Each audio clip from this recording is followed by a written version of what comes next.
حور العين تناديني فدعيني أماه دعيني لتبكي دموعك يا أمي عن دربي لا لن تثنيني حور العين تناديني فدعيني أماه دعيني لتبكي دموعك يا أمي عن دربي لا لن تثنيني.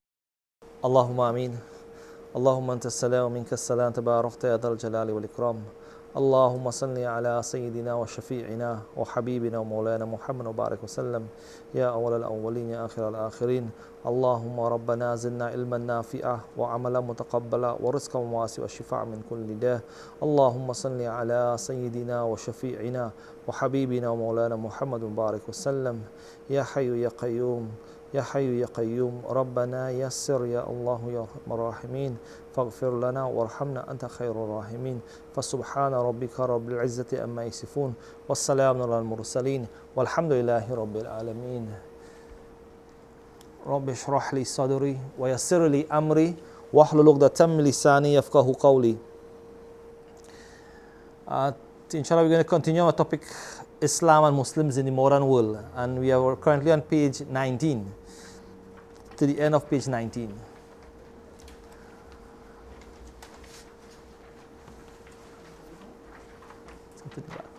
So our topic on this particular section and the notes that we have written, Islam and Muslims on the modern world, money challenges in the modern world. We started this discussion in our last class. And the money challenges in the modern world as it relates to Muslims.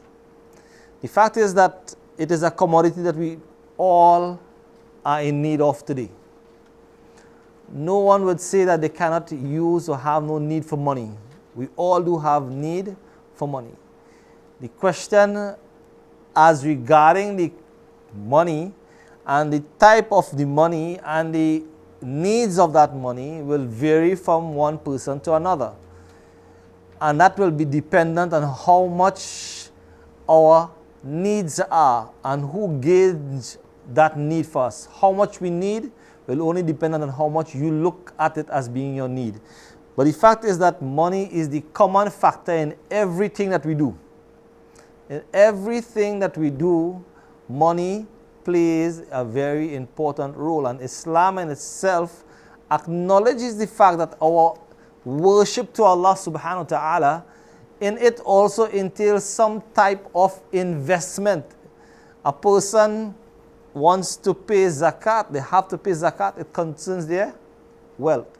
A person wants to go for hajj, they have to spend their wealth. A person has to look after their family, they have to spend their wealth.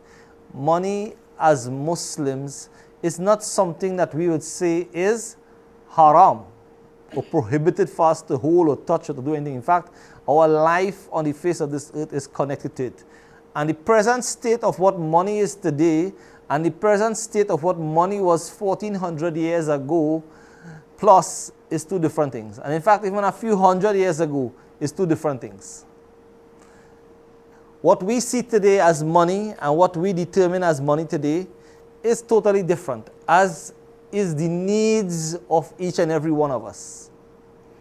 The needs of the people of the past and the needs at our current time is two different things. For them and their nature and their practices, maybe by the time today people, we cannot tell ourselves, well, I don't have a house. If we don't own a home, we have to rent. We can't just go and pitch up a piece of place on somebody else's property, or even if we call it state property, and say it belongs to us and start to live. And just live like a nomad. We can't do that in our current era and time because that system and law has long gone past.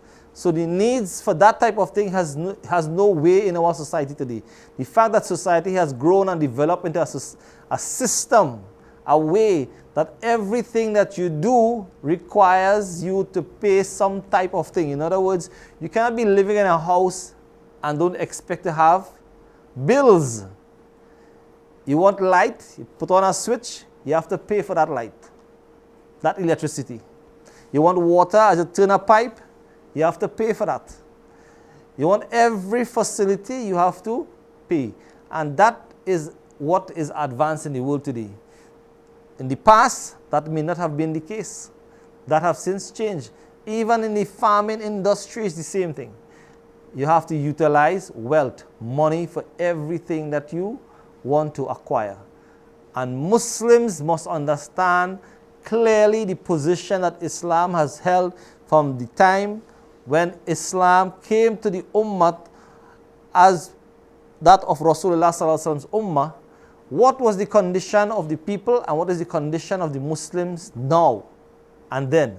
What has changed and what is the nature of the laws and the Sharia in regarding that in the societies that we live in? That is essential to understand. So therefore, money and its challenges, I mentioned an example from the last class that people would have come from the Oriental world, they would have traveled to a particular place, traveled to a North American country. And when they travel to this part of the world, they would have found themselves in situations where they have to start, even to rent a car, they would have to get a credit card. To do any type of business, to get a house, you have to take a loan. To do any type of job, to have an education, you have to pay money. Even this evening, just coming on the road, you would have heard about the changes of fees of certain places of institutions that would charge fees for different types of education, tertiary education. Now, these things are happening just before our eyes, and people have to get more money to pay for their services. This is what society is about. So, whilst a Muslim in this modern world will read the Quran, read the Sunnah, try to understand the laws of Islam pertaining to what? Islam and how we deal with financing and money. Because one of the points that will be of great concern to us is that we do not find ourselves in the condition that the Prophet ﷺ and the Quran tells us, which is riba and interest. That is one of the biggest challenges for the Muslim Ummah today. How do we avail ourselves or remove ourselves from that condition of riba? And when we look at the challenges, when it comes to that in our society today, when we look at the economic challenge that we face, as Muslims, we ask ourselves, is there any escape from any type of transaction that does not have or entail some level of interest when it comes to money? There is none. There is no system that deals with paper, plastic, or whatever medium, whether it's a check that you have to issue to anyone that will not have some way interest connected to it. Nothing. The fact is that all of these systems have interest connected to it. Once you're using paper, using plastic, using checks, the system, the institutions that deal with these things all are interest-based systems. So whilst we tell ourselves that we may not, the fact is that that is one of the key features in all that we do. Now, I'm making this appeal and understanding to you because we want to clear ourselves that what we find ourselves in today, 1400 years ago would have been something different. Because the fact is that interest didn't come into the world until a couple hundred years ago. After the time that Islam came and what was instituted by even the Christians and the Jews at that time were prohibited interest in their way of life only until a couple hundred years ago. Then interest was reintroduced into the system and the world again. And we have to find out the history behind how that actually took place and why interest came back into what? Our system and our society today. And in fact, that is what the world is made up of today. So let's look at it. Muslims are not to deal in interest, and that is something we are told in the Quran. Allah tells us, "Ahallallahu al-bay wa harrama riba." Allah has made permissible trade and prohibited riba, interest. So the Holy Quran states this, and that's at the middle of the page, where it's mentioned here, those who devour usury will not stand except as one of those whom yatakhabbatu shaitan, who shaitan has touched and driven crazy by his touch. That is because they have said trading is but like riba. In fact, they make it, and Allah has permitted trade and forbidden usury. So what is the difference between riba and trade? Both of them making what? Profit, isn't that so? If you buy one item for X amount of dollars and you sell it for 2 times more or 3 times more, it is what? Profit. riba, you lend somebody money and you just don't want $1 back, you probably want $10 back for the $1. The same objective is what? Profit. So what is the difference between interest as opposed to trade and business? What is the difference? The difference between the two of them is that money is not a commodity. Money is an item or a means of trade and transaction. It is used to determine, it is based or wedged against a particular value of some type of commodity or gold or silver that you would have hold at a particular place and saying this is what this money value will hold in our market. So we are using this as a means of exchange.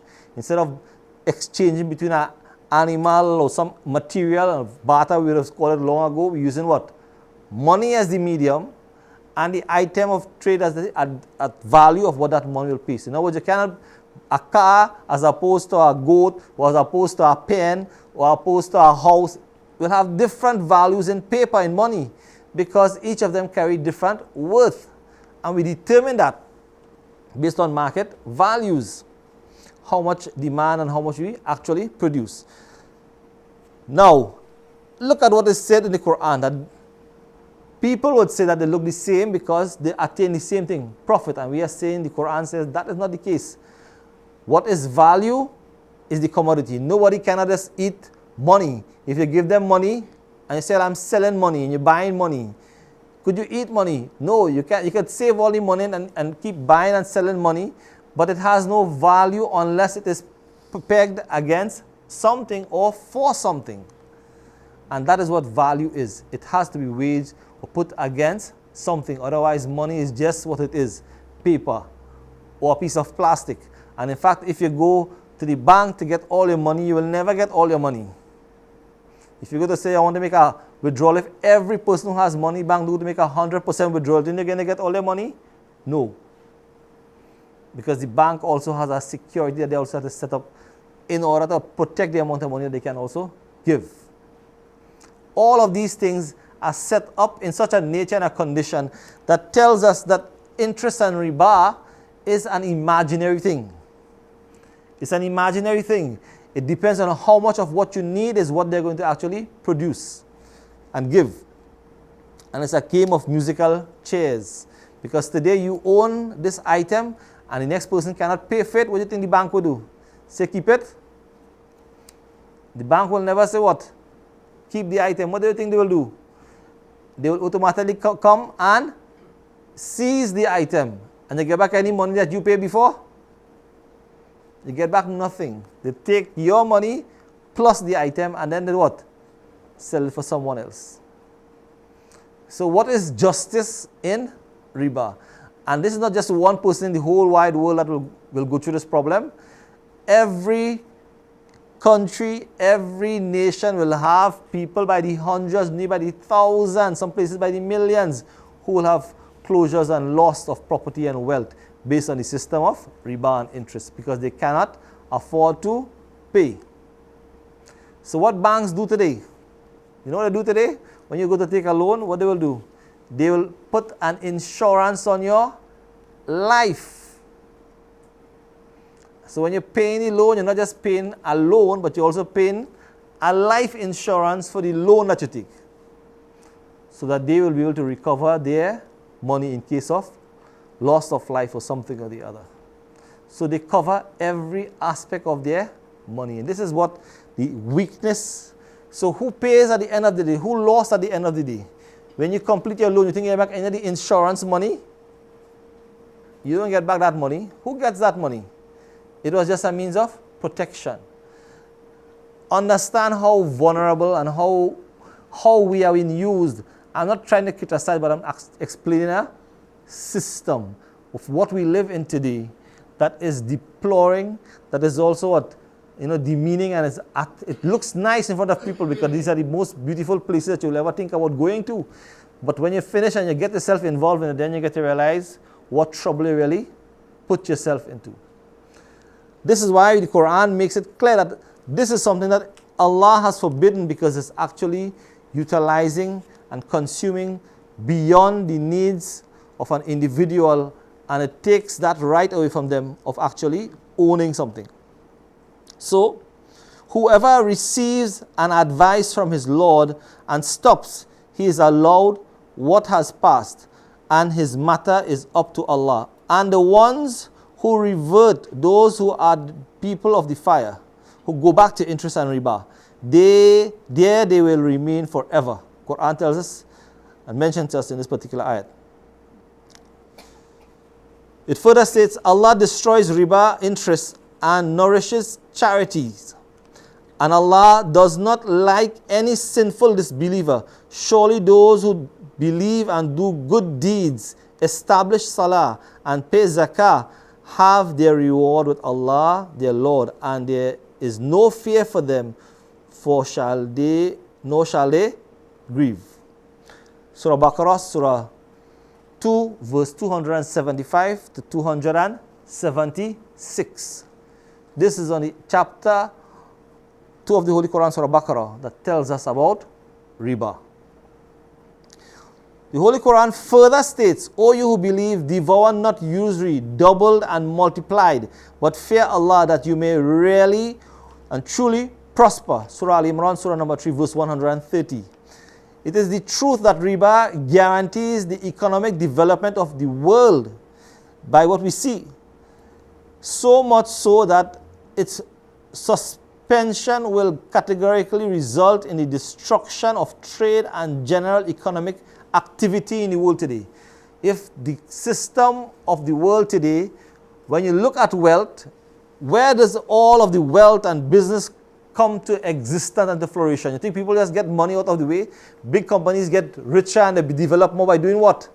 The thing called what? A stock market. When you go to the stock market, you think you're going to sell the parts to build the business? No, you take your money and you buy it, stock some of these companies in order for it to what? Grow and for it to develop. And there was many big organizations and stocks that were put up as fake stocks in the market that they propagate an idea to people that they are going to be successful. And lo and behold, people lost billions and billions of dollars. Yes, those people are serving time behind bars, some of them, but that's like temporary serving time for the billions that have already given away to their families and their friends who have actually involved themselves in these levels of investments. But they are set up in a way that they can scheme out of people billions of dollars, calling themselves establishing businesses. It's not a critical point, but this is what the world is facing out of this system. So the more we involve ourselves in a system of thinking that, yes, I'll be richer by just investing in these particular stocks and bonds that we are setting up for increase of productivity and so on, maybe you might be successful at times, but most of the times it is not as it looks or presumed to be marketed to us as being successful. It may not be as it is marketed. So we are told here in no uncertain way that Allah subhanahu wa ta'ala is making clear to us categorically that, that this is a system that is doomed for destruction and doomed towards a direction that is not going to have success. So this system and cycle is for those who are heedless of Allah and the hereafter. This system teaches a person how to invent ways of how to make more money that is not even lawful. Yes, there are laws established for trade and business that are not lawful by the laws of our Creator who has created us and established systems for us to follow for our own protection of the wealth that He has blessed us with. This prohibition is for all interest-based transactions, whether giving or receiving, whether dealing with Muslims or non-Muslims. It is reported that the Prophet Muhammad sallallahu alaihi wasallam cursed those who pay interest, those who receive it, those who write a contract based on it, and those who witness such a contract. As Muslims, we are mindful of the prohibition in the Quran against paying or receiving riba, as Islam is an entire way of life, and Allah subhanahu wa ta'ala's guidance extends into all of our lives.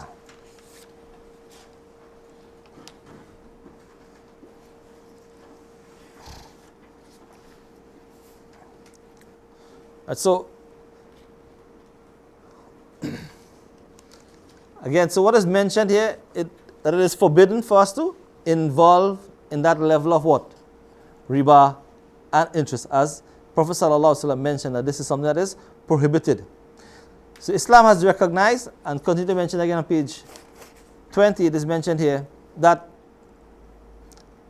it is forbidden to gain property or wealth by fraud, deceit, theft, or other falsehoods, false means. Give just measure. The Quran teaches us to give just measure.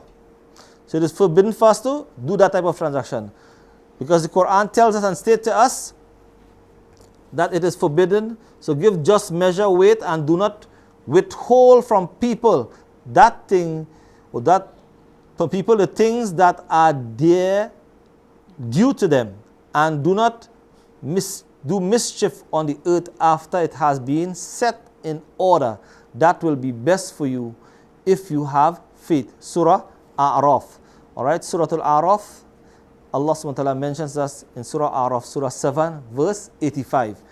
Here, that one should be careful in how we deal in transactions as Muslims. Today, when you look at society and Muslims, when it comes to money and dealing with people, it's like it's two different Muslims we're talking about. Islam was meant to change the economic order that we live in. It came up with that system. The fact that Muslims are failing in society is because the fact that Muslims have failed to understand and live by what Allah has ordained. Anytime we go against that, we'll always find ourselves in the challenges that we are facing today. We have weakened ourselves in this measure and in this way. And one of the things that we see happening amongst ourselves is by what? Wealth, by fraud, deceit, theft, and other falsehood. Everything you go to do in society today, it entails some level of bribe, some level of paying somebody to, help you. Even though that is their job to do that particular task, they are going to what? You may help you? They don't know what they want already. You just normally say, you have to what? Grease the wheel. This is the nature of what Western society has put as a common knowledge to people. Right? So they say you have to pay me a bribe, they say you have to grease the wheel. And that really tells you that you have to actually put this in place, otherwise nothing is going to happen. And they will make your life difficult to even achieve a simple task. And this is what society has become today. When we want to take wealth, be on false pretense. And that false pretense is fraud, deceit, and theft. And the Quran itself tells us that in Surah Al-A'raf that we ought not to do this particular type of behavior. This is not for us to deal in such transactions. So the Quran tells us in no uncertain terms that, قَدْ جَاءَكُمْ بَيِّنَةٌ مِّن رَبِّكُمْ فَآتُوا كَيْلَ وَالْمِيزَانَ, that Allah subhanahu wa ta'ala has brought to you clear signs. So do not give false measure and weight, and do not involve yourself in all of these things. Do not bring about fraudulent behavior before ourselves, because Allah subhanahu wa ta'ala, He is all aware. وَلَا تُفْسِدُ فِي الْأَرْضِ بَعْدَ إِصْلَاحِ ذَلِكَ.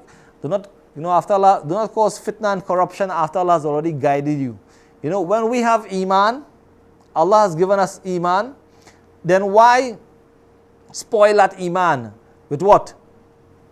Corruption. Why spoil our faith with wrong, with evil, with something that is prohibited for us to be involved in? And if as Muslims we cannot change this attitude and behavior towards the wider society, or we find ourselves involved in the wider society like this, then what is going to be the end result of the wider society? It's like though we are actually giving them the green light to continue to do what they are doing, and it is quite okay, because as though, well, what are you going to do, boy? We don't tell ourselves that, what you could do. You have to live, isn't that so? we'll always tell ourselves we have to live. So since you have to live, you have to do what is what? Good, right, wrong, which? And that is what the fitna of the Muslims today, especially when it comes with money, is one of the biggest challenges that we have to face. How to do what is right, even though that we know that this is money that is going to be spent on something that the Quran is saying that we should not spend our money on. You know, we can command people to pray, we can command them to do everything else. And when it comes to their money, their whole life, and our whole life is what? Is being corrupted. It is like ingesting poison on a daily basis when we involve in transaction like this. It is also mentioned to us that it is particularly hateful for us as Muslims. It is particularly hateful for a guardian. It is particularly hateful for a guardian to take from an orphan's property. Right? The Quran also mentions this to us as a means that is totally wrong. That وَآتُوا الْيَتَامَ أَمْوَالَهُمْ وَلَا تَبَدَّلُوا خَبِيثًا. The word mentioned in the Quran, خَبِيثًا. That you take the children's good wealth and spoil it with your bad wealth. What does this mean? And you know, this happens before us as Muslims on a regular basis. Subhanallah. You know, even events that recently happened before in our own community, you know, it kind of gets you upset when you read about it and you read what the Quran is telling us. You know, someone dies, they leave children behind, they leave a spouse behind. And what does the Quran tells you? Do not mix your wealth, their good wealth, and spoil it with your bad wealth. With your bad wealth. Al-khabitha. Bit-tayyib. With that which is good from them. Why? We see in society today amongst our own Muslim people, when someone dies, there's a fight for who should own the property. And no consideration sometimes is given to the fact that Allah subhanahu wa ta'ala has given the laws of miras and inheritance as priority in precedent before anything should be touched from the Mayit's property that was left behind. You understand? Before you could even touch anything and say, well, this is mine or that is mine, we cannot take from anyone. I give him it and I want it back. You ever hear somebody give somebody something I want it back after they're dead? Yeah, amongst Muslims, there are people who give something and then they want it back. You cannot give something to somebody that they know is theirs and say, I want it back, because he had to use it again. That is haram. Because tamlik and ownership is not yours anymore. When you give something to someone, they own that. You cannot own something that and say, well, he dead, so he don't own it again. He has family, he has children, he have things to take care of. He has his own funeral to take care of. His funeral rights should be taken from his wealth. His debts that he owes must be taken from his right prior to anyone getting what? Anything from him afterwards in terms of inheritance. And before that can even take place, you must understand the sequence of who has rights over the wealth first. What Islam says, who should get the wealth first? And when you read in the Quran that there are people, you know, it is forbidden to gain property or wealth by fraud and falsehood, and then it tells you as well, in particularly as well, hateful for a guardian to take from an orphan's property, his mother, his father, someone died, and now you want to take away the children's right? You know, without consideration, the fact before you could help, you want to what? Take. We not reading the Quran, or we not understanding what we ought to do as Muslims. The fact is that wealth is not ours. It is given to us, as the ayah tells us. At the end of it, Allah subhanahu wa ta'ala says, Lillahi mirathu samawati wal ard. Allah is the owner of all the wealth that is in the heavens and that is in the earth. It belongs to Allah. It don't belong to you, because when you die, you don't take it. It belongs to Allah. Allah has the right to determine who should be entitled to receive that wealth after someone dies. Not by our own feeling and our own choice. As Muslims, this is what we should inculcate as our practice. Not what the wider society do. What they do is within their rights and their laws. There are people who, even as Muslims, will write laws and establish wills that are haram. And they say, I will never give my children anything because they're too wicked to me. Right? Even that is not part of what? Our deen. Even that is not our right. That is not our right. That is Allah's right. Each and every one will have to account for whatever wealth that we have utilized. Not what we leave in particular, because Allah then will put it in according to who takes it. So if someone usurps the right of an orphan child and take their wealth away, or their mirath, or their wealth, without due diligence in understanding what is their right towards that wealth, and they take it away in haram circumstances, then they have to account on the day of judgment for what? That haram circumstance that they have taken that wealth away from. And therefore, as Muslims living in a time like this, we cannot be blinded and forget who we are, because you could be praying all your life. Yes, Allah will accept our salah. But when it comes to our business, our wealth, and our trade, even in our world that we live in today, it is the haqq and the right of the way that Allah has described for us to live our life as being that way. Nothing else. No difference. There's no difference. Yes, I'm not saying we're living 1400 years ago with different needs. What I'm saying, yes, we live in the same level of society that have different circumstances of needs. But the laws of the application that we are talking about here is not something that cannot be applied. It's not something that cannot be applied. These laws do not go against what are the laws of this land. What Allah placed here does not go against the law of the land. That we cannot show a level of human compassion, even if we don't want to call it a law. Even if you don't want to call it a law, at least recognize what is not yours is really not yours. At least that amount of compassion. If we do not want to recognize Allah's position in regarding this. As well, the Quran tells us, forbidden are earning from gambling, lotteries, and the production, sale, and distribution of alcohol. Right? So these things are prohibited according to us in the Quran, and it is mentioned for us, O you who believe, intoxicants and gambling, sacrificing to stones, and the deviation by arrows are an abomination of shaitan handiwork. Such abomination that you may prosper. Quran, Surah 5, that's Surah Ma'idah, verse 90.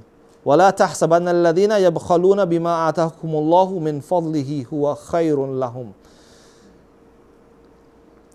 Here, when it's mentioned about gambling, lottery, and these types of things, and the sale and distribution of alcohol, is this something affecting the Muslims today? You know, these things are prohibited, but some people will say, nah, that's a small thing. You know, sometimes that's a little, with $10, you know, pay a little mark for $10.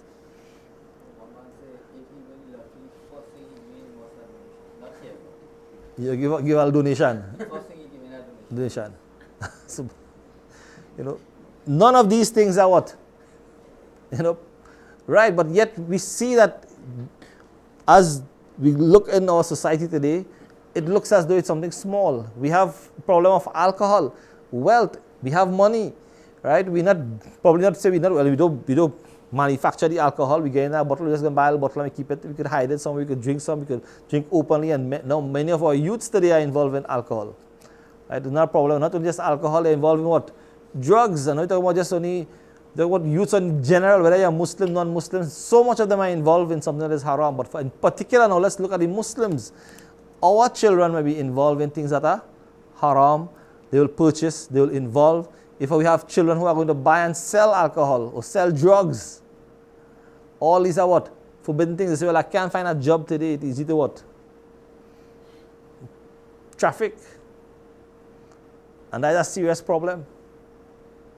That's a serious problem. If as a Muslim, you're not conscious that we are actually committing a haram act by selling something that is what? Prohibited. Right? Something that is prohibited. And we go to sell and do these type of things, then it is what? Totally wrong. As is gambling. You know, gambling, you might say, when you're paying a lottery, I'll bet on something else. No, betting, gambling, all of these things. You know, I bet you this, you got to pay me this. You make a bet on something, even that, amongst the things that Allah has made prohibited. Next point, we look at money and what is unlawful with it. It is unlawful to hoard food and other basics, necessities. وَلَا يَحْسَبَنَّ الَّذِينَ يَبْخَلُونَ. That those people who Allah subhanahu wa ta'ala has blessed it well, they should not think that it become bakhil, you know, a bukhul, one who has actually become a miser. And Allah bless them with certain things that are what? Hoard it, to keep it. Bima atahumullah. Who gave it to you in the first place? It is Allah subhanahu wa ta'ala has given you that wealth. Min fadli, from His bounty. Wa huwa khairul lahum. And He is kind and good towards you. But then you want to be what? Stingy to yourself. Keep to yourself. So He's saying, for that condition, it is unlawful to hoard food and other basic necessities. Everyone should take what they need and no more. You know, if everyone take what they need and no more, you think that is possible today? Impossible. The fact of the matter is, if we look at the condition of the world today, if it is, subhanallah, understand what I'm saying? If everyone in the world would have had their needs fulfilled today, if everyone in the world today would have every need that they have fulfilled, what do you think would happen to the world?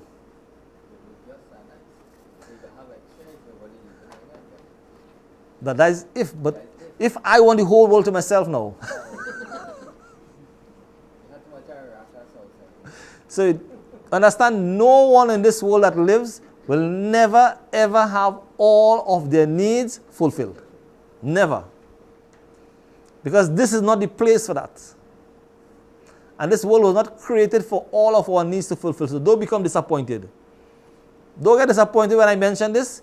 But note, all of us will never ever have every need that we want fulfilled. Because this is not the place for that.